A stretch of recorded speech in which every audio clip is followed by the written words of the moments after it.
चाहे जो हो जाए। लेकिन पुत्रदा एकादशी के दिन चुपचाप घर में लगे तुलसी के पौधे को छू लेना, साक्षात माता लक्ष्मी आएंगी, घर और आपकी हर मनोकामना हो जाएगी। पूरी इतना रुपया पैसा आएगा कि गिनते गिनते थक जाओगे। धन धान और आपकी तिजोरियां हमेशा भरी रहेंगी। भक्तों, स्वयं महादेव ने अपने सबसे प्रिय भक्त लंकापति रावण को जीते जी बताया था, दम है तो पुत्रदा एकादशी के दिन इस देव वृक्ष को बिना किसी को बताए चुपचाप छूकर इस मंत्र को बोलकर चले आना। कंगाल भी बनेगा, धनवान इतनी धन दौलत आएगी कि संभाल नहीं पाओगे।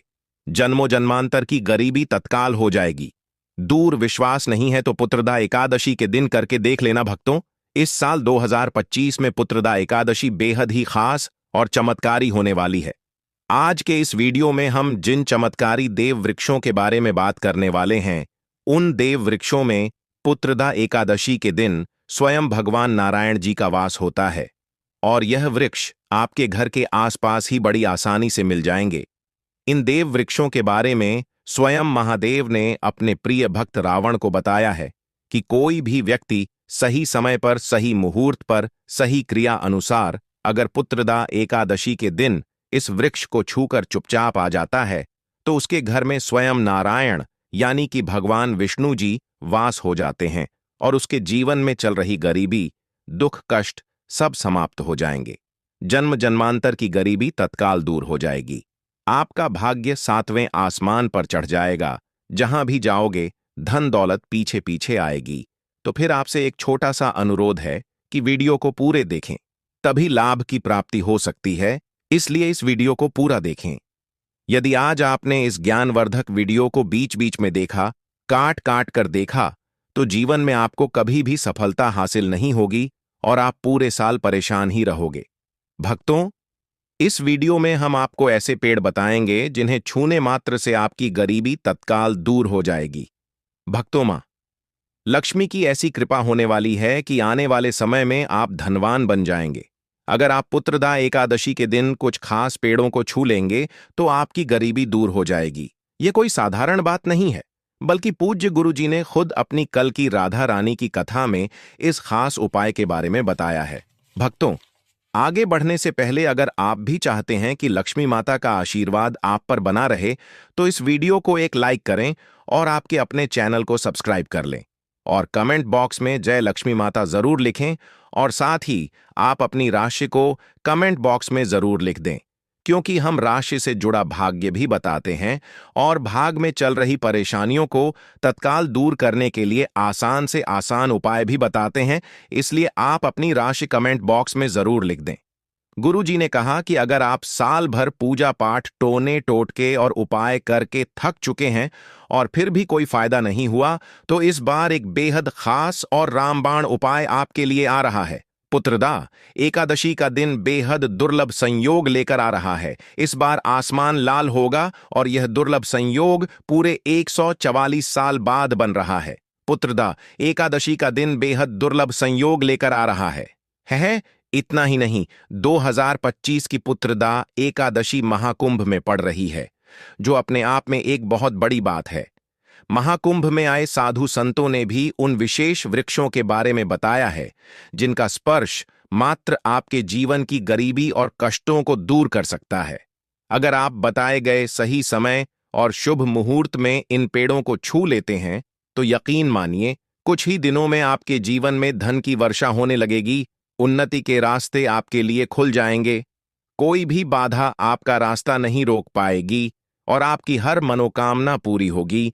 आपका घर खुशियों से भर जाएगा, क्योंकि इन विशेष वृक्षों को छूने से स्वयं तीनों देव ब्रह्मा, विष्णु और महेश का आशीर्वाद आपको मिलेगा। इसलिए अगर आप पुत्रदा एकादशी के दिन इस उपाय को अपना लेते हैं तो आपकी सारी समस्याएं समाप्त हो सकती हैं।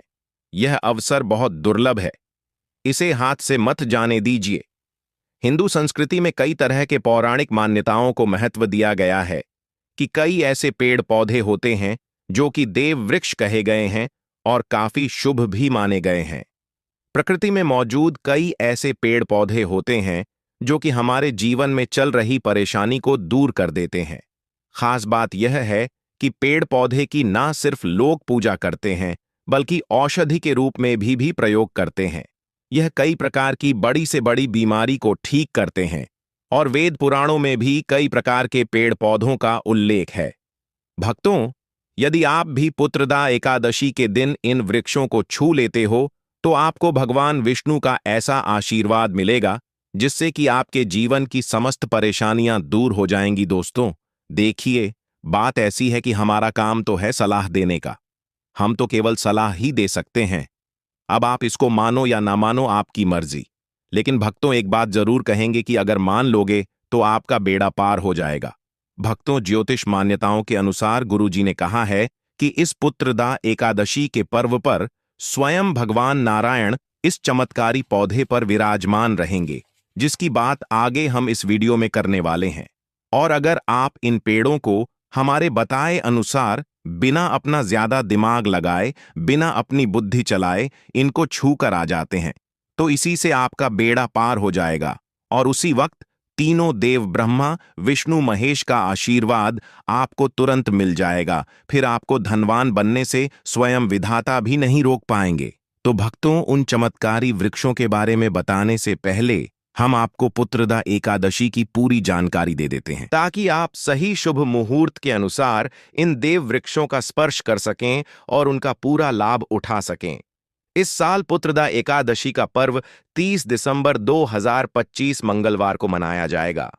पंचांग के अनुसार पौष शुक्ल एकादशी तिथि 29 दिसंबर को शुरू होगी और 30 दिसंबर को रहेगी।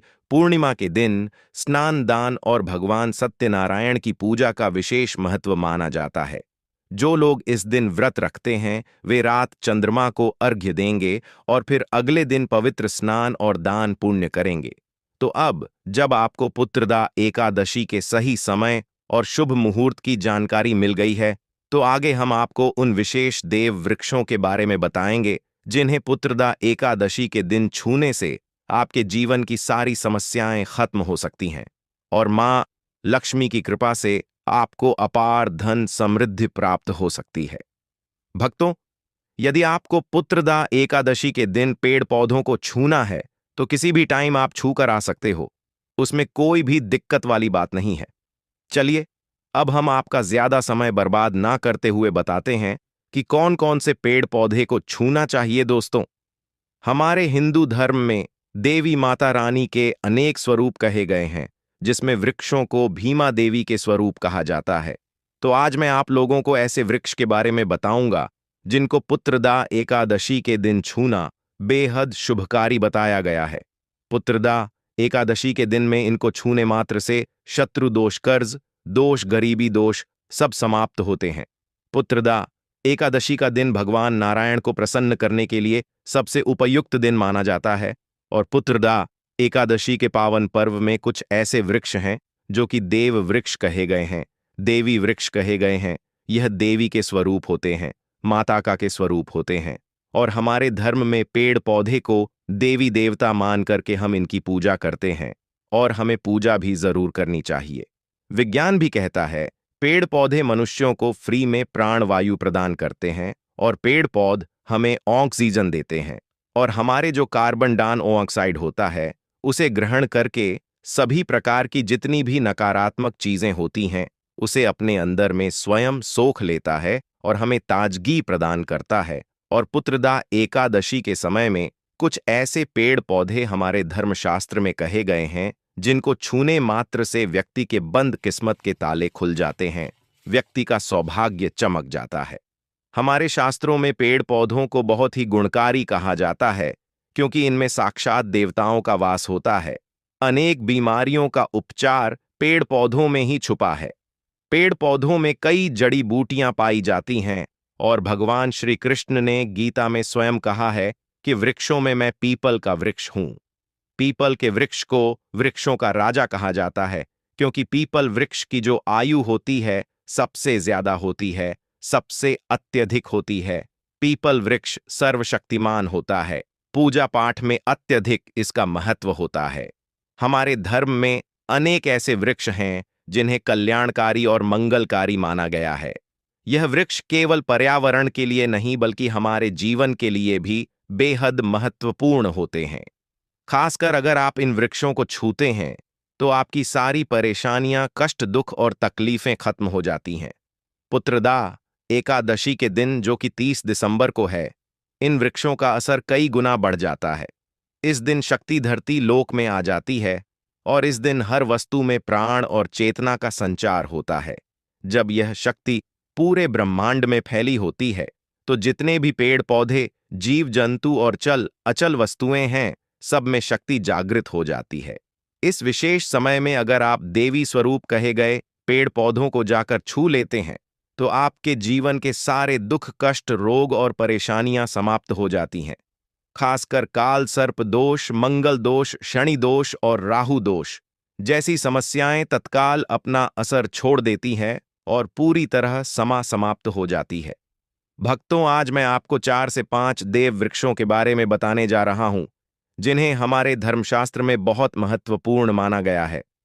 यह चारों वृक्ष आपके जीवन में सुख, समृद्धि और खुशहाली लाने के लिए बेहद प्रभावशाली होते हैं। इसलिए इस वीडियो को ध्यान से देखना, क्योंकि अगर आपने इसे बीच में काट कर देखा तो बाद में आपको पछताना पड़ सकता है। पुत्रदा एकादशी का पर्व ऐसा है जब आपको लंबी लंबी पूजा पाठ करने की जरूरत नहीं होती। बस अगर आप इन विशेष वृक्षों को पुत्रदा एकादशी के दिन सही तरीके से छू लेते हैं और का आशीर्वाद लेते हैं तो आपकी सारी समस्याएं और गरीबी खत्म हो सकती हैं। ये वृक्ष इतने शक्तिशाली होते हैं कि आप अपनी आंखों से इनका असर देख सकते हैं। और खास बात यह है कि यह सारे देव वृक्ष आपके आसपास आसानी से मिल सकते हैं, तो आप इन्हें अपने घर के पास से ही ढूंढ सकते हैं। तो अब हम बात करते हैं कि कौन से वे 3 वृक्ष हैं जिन्हें हमें पुत्रदा एकादशी के दिन छूकर आना चाहिए। यह वृक्ष न सिर्फ आपके जीवन को खुशहाल बनाते हैं, बल्कि आपकी गरीबी और दुख दर्द को भी समाप्त कर देते हैं। इसलिए मैं चाहूंगा कि आप सब पुत्रदा एकादशी को इन वृक्षों की पूजा जरूर करें और इन्हें छुए, क्योंकि इस दिन इन वृक्षों की पूजा करने से आपको अनगिनत लाभ मिल सकते हैं। चलिए भक्तों, अब हम जानते हैं कि वे देव वृक्ष कौन से हैं जिन्हें छूने से हमारी गरीबी खत्म हो जाती है और जीवन में सुख समृद्धि का आगमन होता है। पहला वृक्ष है बेल का वृक्ष, जिसे हम खास तौर पर पूजा में इस्तेमाल करते हैं। महाशिवरात्रि के दिन बेल का पेड़ सबसे महत्वपूर्ण माना जाता है। भगवान शिव को बेल के पत्ते अत्यंत प्रिय हैं और उन्हें शिवलिंग पर बेल पत्र अर्पित करने से विशेष पुण्य की प्राप्ति होती है। बेल का पेड़ शिव के पूजन के लिए अत्यधिक पवित्र माना जाता है। बेल के पत्तों का भगवान शिव की पूजा में खास महत्व है। कहा जाता है कि बेल का वृक्ष माता पार्वती के पसीने से उत्पन्न हुआ था और स्कंद पुराण के अनुसार यह वृक्ष देवी स्वरूप है। इसे नवदुर्गा का स्वरूप भी माना जाता है। पुराणों की कथा में बताया गया है कि बेल वृक्ष की जड़ में गिरिजा देवी, तनों में माहेश्वरी, शाखाओं में दक्षिणी, फलों में कात्यायनी और फूलों में गौरी का वास होता है। पूरे वृक्ष में मां लक्ष्मी का निवास माना गया है। माता पार्वती के पसीने से उत्पन्न होने के कारण यह वृक्ष कई देवी देवताओं का प्रतीक है और इसी वजह से इसे धार्मिक दृष्टि से बेहद महत्वपूर्ण माना जाता है। अगर आप संध्या के समय शिव मंदिर या नवदुर्गा मंदिर के पास बेल के वृक्ष के नीचे घी का दीपक जलाते हैं तो इससे व्यक्ति धनवान, गुणवान और पराक्रमी बनता है। मान्यता है कि इस पेड़ का स्पर्श करने से सभी इच्छाएं पूरी हो जाती हैं, लेकिन इसे छूने से पहले एक विशेष मंत्र बोलना आवश्यक है। दर्शनम बिल्व वृक्षस्य स्पर्शम पापनाशनम, अघोर पाप संहारम, एकम बिल्वम शिवार्पणम। इसका अर्थ है कि बेल वृक्ष का दर्शन और स्पर्श करने मात्र से सभी पाप समाप्त हो जाते हैं और भगवान शिव को अर्पित किया गया एक बेलपत्र भी बड़े से बड़े पापों का नाश कर देता है। इसलिए पुत्रदा एकादशी के दिन बेल के वृक्ष को छूकर अपनी मनोकामना बोलिए और फिर बिना पीछे मुड़े चुपचाप वापस आ जाइए। यकीन मानिए, आपके सारे दुख, कष्ट और पाप समाप्त हो जाएंगे और धन, सुख और समृद्धि आपके जीवन में प्रवेश करेंगे। यह उपाय न केवल आपकी परेशानियों को दूर करेगा, बल्कि आपके जीवन में नई खुशियों का आगमन भी कराएगा। भक्तों, अब मैं आपको दूसरे पौधे के बारे में बताता हूं जो भी बहुत ही महत्वपूर्ण है। यह पौधा है शमी का वृक्ष। शमी के वृक्ष को हमारे धर्मशास्त्रों में जगदम्बा के स्वरूप के रूप में पूजा जाता है। यह स्वयं माता जगदम्बा का स्वरूप है और इस पर माता जगदम्बा साक्षात विराजमान रहती हैं। अगर आप पुत्रदा एकादशी के दिन संध्या काल में शमी के वृक्ष के नीचे धूप और दीपक जलाते हैं तो आपकी सारी परेशानियां और कष्ट दूर हो जाते हैं। इसके अलावा शमी की जड़ में सिंदूर अर्पित करने से व्यक्ति को अच्छे स्वास्थ्य की प्राप्ति होती है। जो लोग लंबे समय से बीमार हैं उनके लिए यह एक बहुत अच्छा उपाय माना गया है। यदि आपके घर में कोई सदस्य लंबे समय से बीमार है तो आप उस व्यक्ति के ऊपर से 7 बार सिंदूर उतारकर शमी की जड़ में अर्पित कर सकते हैं। इससे उनके रोग जल्दी ठीक हो सकते हैं। इसके अलावा यदि आप बीमारी से बचना चाहते हैं और निरोग रहना चाहते हैं तो शमी की जड़ में सिंदूर अर्पित करना लाभकारी माना गया है। आपको पुत्रदा एकादशी के दिन शमी के वृक्ष को छूकर अपनी मनोकामना बोलनी है। ऐसा करने से आपकी मनोकामना पूरी हो सकती है और आपकी दरिद्रता समाप्त हो सकती है। भक्तों, अब अगला पेड़ है जिसे आपको पुत्रदा एकादशी के दिन छूकर आना है। वह है पीपल का पेड़। पीपल का पेड़ हिंदू धर्म में बहुत ही पवित्र और शुभ माना जाता है। इसे भगवान शिव और भगवान विष्णु दोनों से जोड़ा जाता है। पीपल के पेड़ की पूजा करने से पापों का नाश होता है और पुण्य की प्राप्ति होती है। पुत्रदा एकादशी के दिन पीपल के पेड़ के नीचे बैठकर ध्यान करें और वहां साफ सफाई रखें। पीपल के नीचे दीपक जलाना और पूजा करना विशेष रूप से लाभकारी माना जाता है। पीपल के वृक्ष को 108 बार ओम नमः शिवाय का जाप करते हुए प्रणाम करें। इसके बाद दीपक जलाकर पूजा करें। ध्यान रखें कि पीपल के पेड़ के नीचे कभी भी रात के समय नहीं सोना चाहिए क्योंकि इसे अत्यंत पवित्र माना गया है। भक्तों, अब हम बात करेंगे अगले वृक्ष की जिसे देव वृक्ष भी कहा जाता है। यह वृक्ष है पारिजात का वृक्ष। पारिजात का वृक्ष समुद्र मंथन से उत्पन्न हुआ था और इसे देवराज इंद्र के नंदन वन में स्थापित किया गया था। बाद में भगवान श्री कृष्ण इस वृक्ष को मानव कल्याण के लिए धरती पर लेकर आए। यह वृक्ष लक्ष्मी स्वरूप माना जाता है क्योंकि माता लक्ष्मी भी समुद्र मंथन से ही उत्पन्न हुई थीं। मान्यता है कि यदि किसी व्यक्ति के शरीर में थकान हो, पीड़ा हो या व्रत के दौरान परेशानी हो तो संध्या समय पारिजात के वृक्ष को छूने से ये सभी परेशानियां दूर हो जाती हैं। आप पुत्रदा एकादशी के दिन इस वृक्ष को छूकर विशेष लाभ प्राप्त कर सकते हैं। अगर आप पारिजात के वृक्ष के नीचे घी का दीपक जलाते हैं और इसकी जड़ में थोड़ा सा सिंदूर अर्पित करते हैं तो आपकी अनेक मनोकामनाएं पूरी हो सकती हैं। इसके साथ आपको एक प्रार्थना करनी है। हे पारिजात वृक्ष, आप देवी स्वरूप हैं। कृपया हमारी सभी परेशानियां दूर करें। हमारे घर में लक्ष्मी का वास हो, पितृदोष, गृह दोष और लक्ष्मी दोष समाप्त हों और हमारे जीवन में सुख समृद्धि का आगमन हो। यदि आपके घर में धन का आगमन कम हो रहा है और पैसा व्यर्थ खर्च हो रहा है तो आप पारिजात के 5 फूल लेकर उन्हें अच्छी तरह सुखाकर पीले कपड़े में बांधकर तिजोरी में रख सकते हैं। यह उपाय मंगलवार के दिन या पुत्रदा एकादशी के दिन अवश्य करें।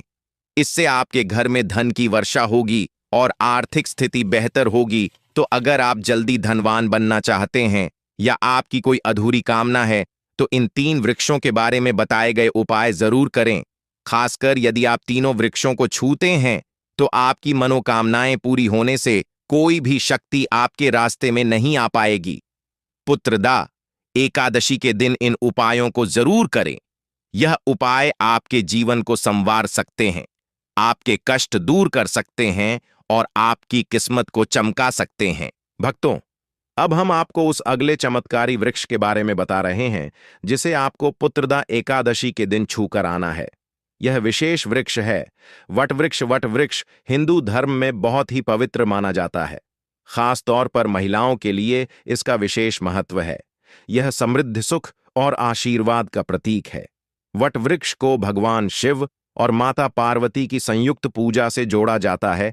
इसलिए पुत्रदा एकादशी के दिन इस वृक्ष के पास जाना और उसकी पूजा करना बेहद शुभ माना जाता है। अगर आप इस दिन वट वृक्ष की पूजा करते हैं और उसके नीचे घी का दीपक जलाते हैं तो यह बहुत शुभ फल देता है। इस वृक्ष के चारों ओर परिक्रमा करने से जीवन में खुशहाली आती है। इसकी जड़ में दूध और पानी अर्पित करें और भगवान शिव का ध्यान करते हुए ओम नमः शिवाय मंत्र का जाप करें। पूजा के दौरान वट वृक्ष की शाखाओं और तने को भी प्रणाम करना चाहिए, क्योंकि यह जीवन और समृद्धि का प्रतीक है। इसके पत्ते भी भगवान शिव को बहुत प्रिय होते हैं, इसलिए वट के पत्तों को शिवलिंग पर अर्पित करने से विशेष पुण्य प्राप्त होता है। अब अगला देव वृक्ष जिसे पुत्रदा एकादशी के दिन आपको छूकर आना है वह है आम का पेड़। आम का वृक्ष भी हिंदू धर्म में बहुत शुभ माना जाता है। इसकी पूजा करने से जीवन में सुख समृद्धि और आशीर्वाद प्राप्त होता है। पुत्रदा एकादशी के दिन इस पेड़ के पास जाकर उसकी पूजा करें और भगवान शिव का ध्यान करें। आम के पत्तों को शिवलिंग पर अर्पित करें और ओम नमः शिवाय मंत्र का जाप करें। आम का पेड़ सौभाग्य और समृद्धि का प्रतीक है, इसलिए इसे शिव पूजा में विशेष रूप से उपयोग करने से जीवन में सकारात्मक ऊर्जा और उन्नति आती है। तो भक्तों, पुत्रदा एकादशी को इन विशेष वृक्षों का स्पर्श करें और सच्चे मन से अपनी मनोकामना व्यक्त करें। मां लक्ष्मी और भगवान शिव की कृपा से आपके जीवन में सुख, समृद्धि और धन की वर्षा जरूर होगी। भक्तों, यह तमाम जानकारी जन रुचि को ध्यान में रखकर दी जा रही है। वास्तुशास्त्र के उपाय को अपनी आस्था और विश्वास पर आजमाएं। हमारा चैनल इस वीडियो के द्वारा किसी भी प्रकार का कोई दावा नहीं करता है। आज की यह जानकारी अगर आपको पसंद आई हो तो इस वीडियो को एक लाइक करके आपके अपने चैनल को सब्सक्राइब कर लें और बेल नोटिफिकेशन को ऑल पर सेट जरूर करें। जय श्री राम।